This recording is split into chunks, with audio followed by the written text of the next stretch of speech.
Hallelujah! We give you praise, Lord. Salamat po, Panginoon, sa gabing ito. Magandang gabi po. Magandang gabi po sa Pakilala bawat ka, isa. sister. Ako po si Sister Lina Calderon. Yun. Saan mang sulok ng daigdig kayo naroon, welcome ang bawat isa. Amen. At ako naman po, si Sister Mercy muna. Magandang gabi din po sa inyong lahat. Kayo po Welcome po ako po si Sister Mercy Cruz.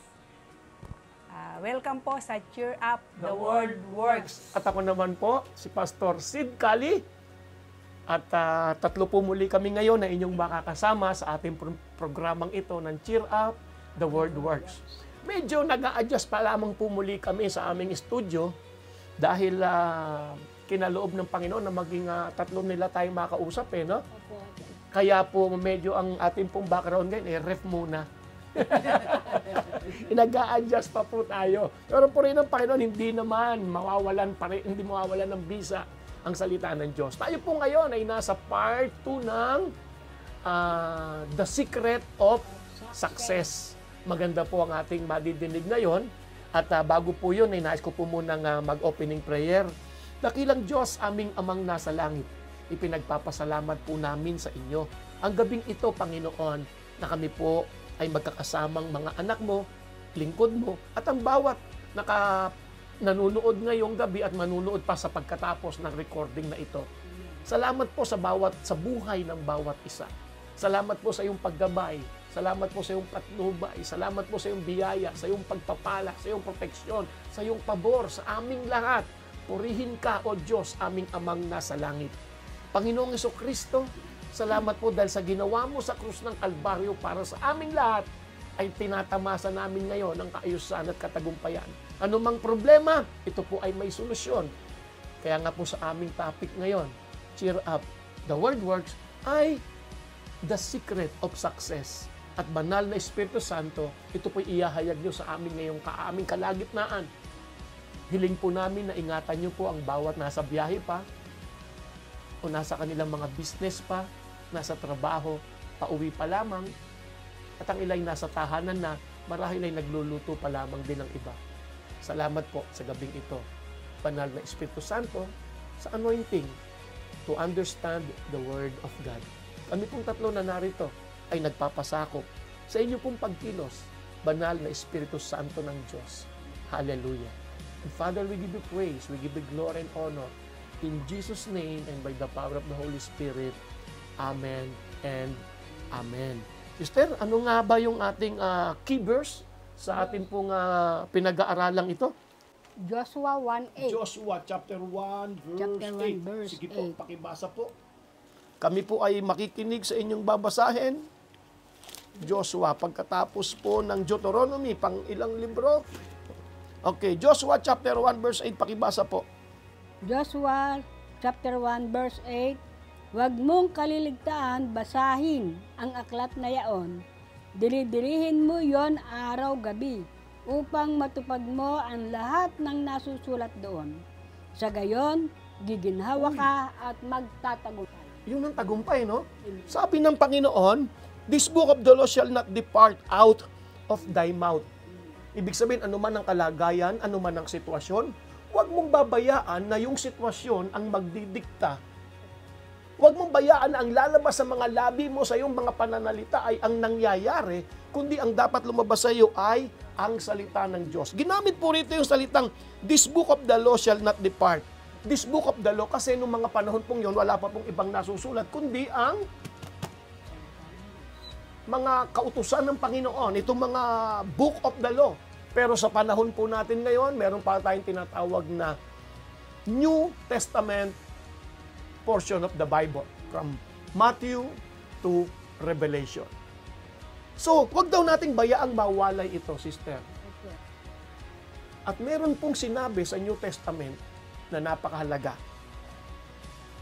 Nakasama sa sinabi nitong, wag mong bayaang mawalay sa iyo, sa iyong bibig. Ibig sabihin, ito ang ideklara mo, ito ang panaligan mo, ito ang isipin mo, ito ang lakaran mo. May mga tao po na nagsisising bakit pa ako naniwala sa Diyos. May mga ganon. Pero actually, kulang lang yun sa kaalaman. Kami po ay narito para ibahagi sa inyong katotohanan. Walang sinuman na magsisising totoo kung lalakad talaga sa katotohanan ng salita ng Diyos. Hallelujah. So kami po ay kasama ni Sister Mercy ngayon at sa araw pong ito ay ibinibigay po namin kay Sister Mercy ang isa sa sekreto po ng salita ng Diyos na nagdadala ng katagumpayan sa lahat po sa atin. Sister Mercy, please. Sabi po sa unang Juan chapter 5 verse 4, sapagkat ang bawat anak ng Diyos ay nagtatagumpay laban sa kapangyarihan ng mundo. Napagtatagumpayan niya ito sa pamamagitan ng pananampalataya. Kahit po sinabi sa Biblia na magtatagumpay ka sa mundong ito, pero kung wala kang pananampalataya, paano po tayo magtatagumpay?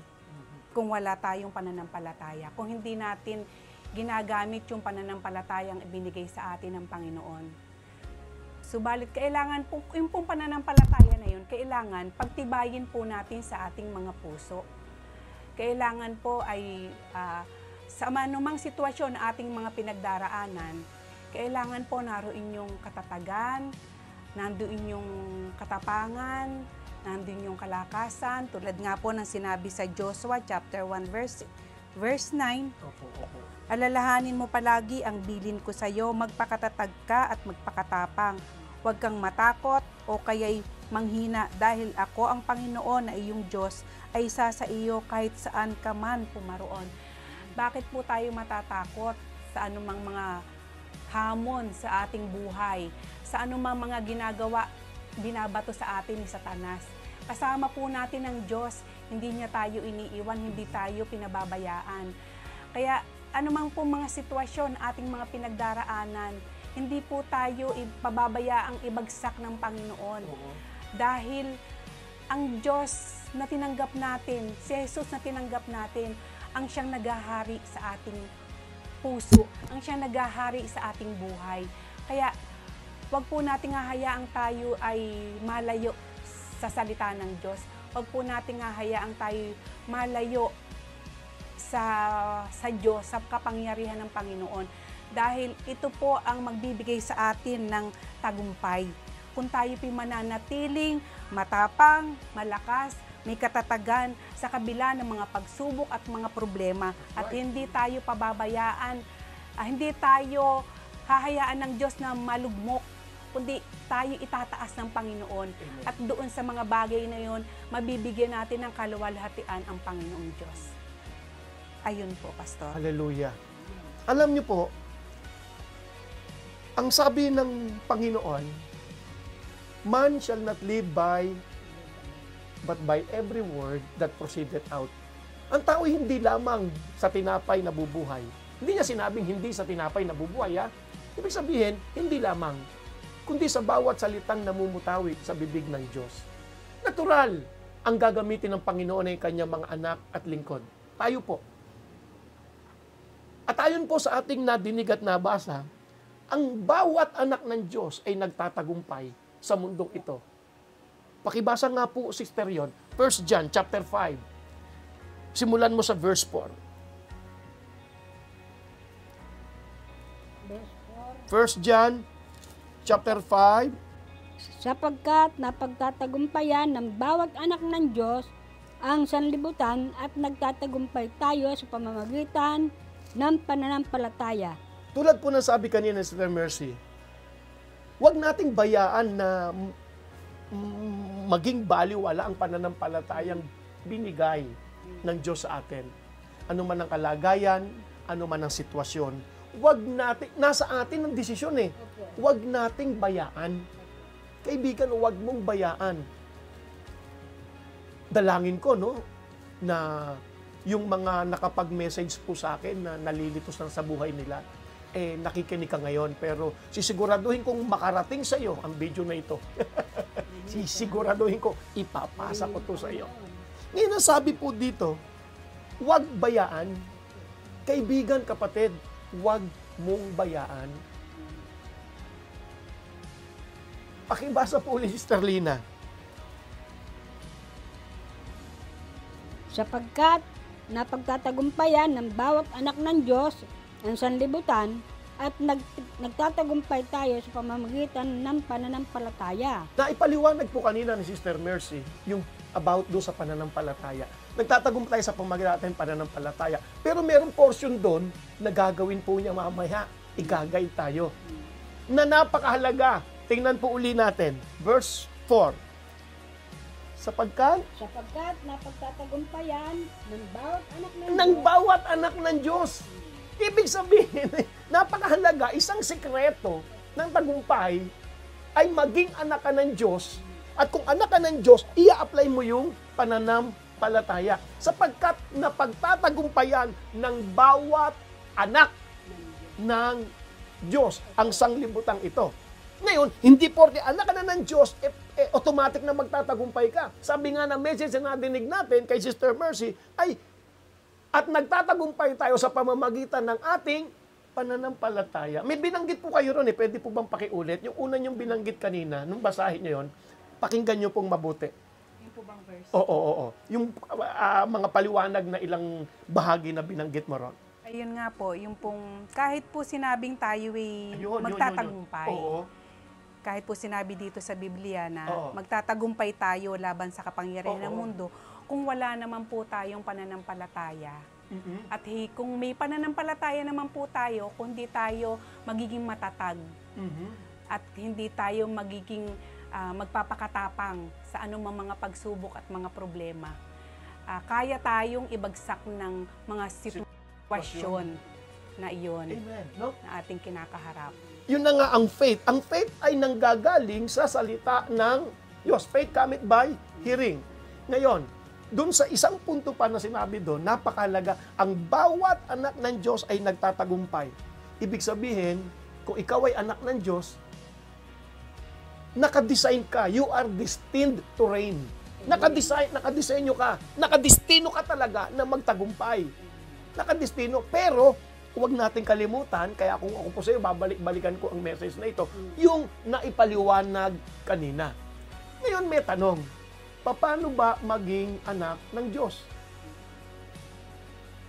Mamaya po, i-guide niya kayo. Pero ang tanong, paano ba tayo magiging anak ng Diyos? Di ba, Pastor, lahat ng tao ay anak ng Diyos? Hindi po. Ang lahat po ng tao ay nilalang ng Diyos. At ang tao ay nahuwalay sa Diyos. Ngayon, paano maging anak ng Diyos? John chapter 1, verse 12. Okay. Opo, ito po ang sabi ng ayan, opo. John chapter 1, verse 12, babasahin po ni Sister Lina. John chapter 1, verse 12.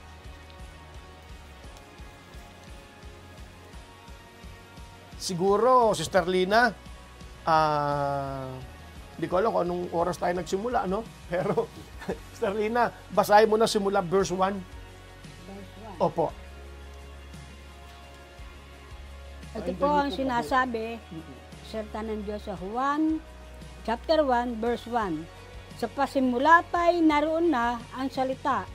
Kasama ng Diyos ang salita at ang salita ay Diyos. Kasama na niya ng Diyos sa pasimula pa. Sa pamamagitan niya nilikha ang lahat ng bagay at walang anumang nalikha nang hindi sa pamamagitan niya. Mula sa Kanya ang buhay at ang buhay ay siyang ilaw ng sangkatauhan. Yung salita, kita mo yung word? Yung salita ng Diyos, nasa Kanya ang ilaw. Ang buhay, at ang buhay na ito'y liwanag. At may kasunod na sinabi. Sige po, nasa verse 5. Nagliliwanag sa kadiliman ng ilaw at hindi ito kailanman nagapi ng kadiliman. Ibig sabihin ng Word of God talaga. Kung ang pinag-uusapan pa rito ay Word of God pa, no? Hindi pwedeng magtagumpay ang dilim kung ang salita ng Diyos ay i-apply mo. Tama po. Kung yung katuruan kanina, yung napakinggan natin, yung Bible verse na binasa natin, ito yung bubulain at hindi mo babayaang mawala. Ibig sabihin, nandiyan ang problema, sabihin mo, ako'y nagtatagumpay sa libutang ito dahil sa aking pananampalataya. Ang pananampalataya, ganito kasimple lang. Ang pananampalataya ay iyong response o tugon mo sa kabutihan ng Diyos sa iyo. Yun ang tugon mo sa Kanyang sinabi. Yun ang response mo. Ibig sabihin, nagtitiwala ka sa Diyos, walang ibang anumang magbabagsak sa iyo. At ang sabi po ng Bible, kapag ito'y in-apply mo, ang salita ng Diyos ay hindi kayang talunin. Hindi kayang pigilan ng anumang kadiliman. Problema, sitwasyon, sakit, karamdaman. Hindi. If you stick to the word, you will come back with the testimony. Pakituloy po ang basa. Verse 6. Sinugo ng Diyos ang isang tao na nagngangalang Okay, Juan. talo na tayo dyan. Tungkol na yan kay John. Verse 12 na. Ito, nasa sanlibutan ng salita. Verse 9. Verse 9. Ang tunay na ilaw na tumatanaw sa lahat ng tao ay dumarating sa sanlibutan. Nasa sanlibutan ang salita, nilikha ang sanlibutan sa pamamagitan niya, ngunit hindi siya nakikilala ng sanlibutan. Pinag-uusapan niyo yung salita ng Diyos, nasa sanlibutan na. Hindi pa binibigyan kung sino, kung anong pangalan, no? Hindi siya nakilala ng sanlibutan. Tuloy. Naparito siya sa kanyang bayan, ngunit hindi siya tinanggap ng kanyang mga kababayan. Tuloy. Ngunit ang lahat ng tumanggap at nanalig sa kanya ay pinagkalooban niya ng karapatan maging anak ng Sino Diyos. ito? Ang sabi po ng verse 14, and ito, pakibasa po. Verse 14. Naging tao ang salita at siya'y nanirahan sa piling natin. Nakita namin ang kanyang kapangyarihan at kadakilaan, puspos ng pag-ibig at katapatan. Sino itong salita ng Diyos na naging tao? Ang ating Panginoong Sokristo. Nagpunta siya, ngunit hindi siya pinansin ng maraming. Ngunit, ang sabi ng verse 12, Ngunit, nasa o subalit. Verse 12, Ngunit, ang lahat ng tumanggap at nanalig sa kanya ay pinagkalooban niya ng karapatan maging anak ng Diyos. huwag niyo pong bitawan niya sa inyong isipan. Pakibasa uli ang 1 John chapter 5 verse 4. 1 John chapter 5 verse 4. 1 John, chapter 5 verse 4. Yung tinuro po sa atin, isinare sa atin kanina ni Sister Mercy. 1 John chapter 5 verse 4. Sapagkat napagtagumpayan ng bawat Anak ng Diyos. Ang tanong natin, paano maging anak ng Diyos? Ang lahat ng tumanggap at nanalig kay Jesus. Lahat. Walang hindi kasali. Pag ika'y tumanggap kay Jesus, binigyan kanya ng karapatang maging anak ng Diyos. Hindi yung ang lahat ng nagmiyembro kay pastor. Hindi. Hindi. Ang mahalaga po ay ang ipinadala. Sino ipinadala? Si Jesus. Tayo po ay kasangkapan ng Panginoon upang makarating sa inyong katotohanan. Nang sa ganon, ang tagumpay ng mundong ito ay maranasan natin. Bago po gawin ang pagpapatanggap kay Jesus, gusto ko pong ipabasa muna kay Sister Mercy ang John chapter 16 verse 33. John 16:33. John chapter 16 verse 33. Ano po ang sabi dito? Sinabi ko sa inyo ang mga bagay na ito para magkaroon kayo ng kapayapaan sa akin. Daranas kayo ng paghihirap dito sa mundo, pero magpakatatag kayo dahil nagtagumpay na ako laban sa kapangyarihan ng mundo. Ibig sabihin, sa mundong ito, meron kang makikita. May mga kapahamakan, may mga problemang mabibigat. Talagang magpapaluha sa tao. Pero, ang sikreto, tulad nga ng sinabi mo kanina, lakasan mo, huwag kang panghihinaan. Lakasan mo. Nasa sayo ang nasa sayo, kapatid, ang desisyon. Lakasan mo ang iyong loob. Bakit? Napagtagumpayan na ni Jesus. Kung si Jesus ay nagtagumpay at ikaw ay tumanggap sa Kanya, yung tagumpay niya, mapupunta sa iyo. Kaya nga ang sabi ron, na pagtatagumpayan ng bawat anak ng Diyos. Bakit? Kasi pag tinanggap mo si Jesus, nasa iyo siya. Kung siya'y nagtagumpay, ang tagumpay niya ay carry over sa iyo. Hallelujah! At ang kailangan po natin ay tanggapin ang ating Panginoong Sokristo. Sister, may sinabi sa Romans chapter 10 verse 9 at yun ang ating basihan ng ating pagtanggap. Romans chapter 10 verse 9. Romans chapter 10 verse 9. Ako po'y natutuwa, nagagalak sa Panginoon. Pinagsama-sama po kaming tatlo para po dalhin sa inyo ang mensahe. Sapagkat, alam niyo po hindi ko naman sa tinataas sila. Ang kapakumbabaan po ng dalawang woman of God na ito na aking kasama. Ang kapakumbabaan ay nakita ko po sa kanila. Walang halong pagmamataas o pagyayama. Pero sila po'y aking nakasama sa biyaya ng Diyos. At kami po'y lagi niyong makakasama sa pag-e-airy po ng programang Cheer Up the World Works. Hallelujah. Dito, pakinggan po natin kay Sister Lina. Romans chapter 10 verse 9. Romans 10, versikulo 9. Kung ipahayag ng iyong mga labi na si Jesus ay Panginoon at mananalig ka ng buong puso na siya'y muling binuhay ng Diyos, maliligtas ka. Yun po ang pagtanggap sa ating Panginoon. Kailangan ipahayag mo na siya ay iyong Panginoon. Sister Lina, are you ready? Are you ready? Tanggapin po natin ating Panginoon. Sa pag-guide po ni Sister Lina, nasa sayo po ang panalangin. Bahala po kayo sa pagtanggap sa Panginoon. At hiling ko po na ang bawat isa po ay matapos ang programang ito ay pakishare po. Matapos mong panoorin, pakishare. Kailangan po ng inyong mahal sa buhay ang tagumpay na ginawa ng Panginoon sa atin. Ngunit kailangan niyo po siyang tanggapin. Sister Lina. Kung naintindihan po natin ang salita ng Diyos sa gabing ito, at kung naisip ninyo na kayo'y isa doon sa mga bagay na kailangan magtagumpay, tayo po ay sumunod sa panalangin ng paglapit sa Diyos. Tayo po ay manalangin.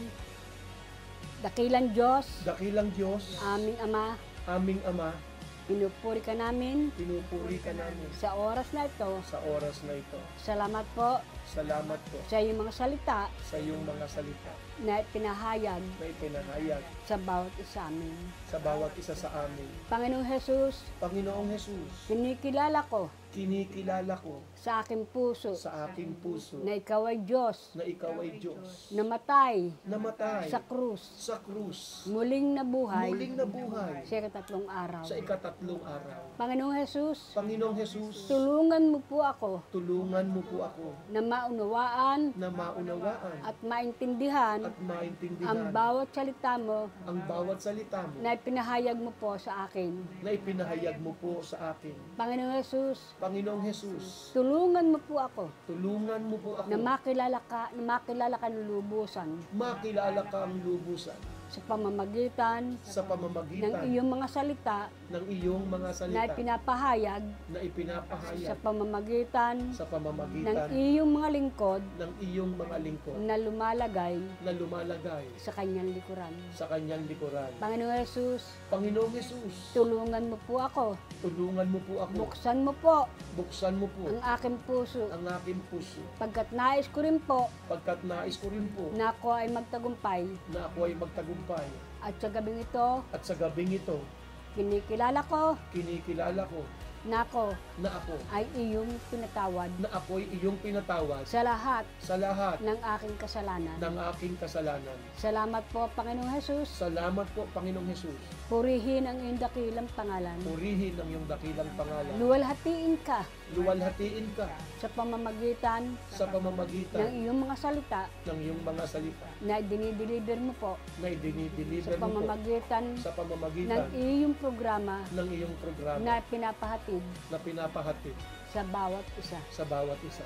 Ikaw na po Ikaw na po ang maghari ang maghari sa aking sa buhay, aking buhay, sa aking pamilya, sa aking pamilya, sa lahat ng mga nasasakupan sa lahat ng mga nasasakupan ng aking buong sambahayan. ng aking buong sambahayan. Panginoong Jesus, Panginoong Jesus, salamat po. salamat po. Salamat po. Salamat po. Amen. Amen. Praise the Lord! Congratulations! Sa iyong pagtanggap, ang sabi ng Bible, ang lahat ng tumanggap at nanalig kay Jesus, si Yesu Kristo mismo ang nagbigay ng karapatan doon sa taong yon, sa iyo, na maging anak ng Diyos. At ang sabi ng 1 John chapter 5 verse 4, na pagtatagumpayan ng bawat anak ng Diyos ang sanlibutan ito. Amen. At nagtatagumpay tayo sa pamamagitan ng ating pananampalataya. John chapter 16 verse 33. Yes, may mga suliranin. Yes, may mga problema. Ngunit laksan mong yung loob. And that is faith. That is faith. Yun ang pananampalataya, laksan mong yung loob. Sapagkat napagtagumpayan na ng Jesus na tinanggap mo, na nasa iyo ngayon, ang mundong ito. Kita-kita po muli tayo next week para po sa programang The word. Cheer Up! The Word Works. Minamadali niya eh. Gutom ka na. Lilipas din yan. Okay? You are blessed. Bye-bye. Salamat po.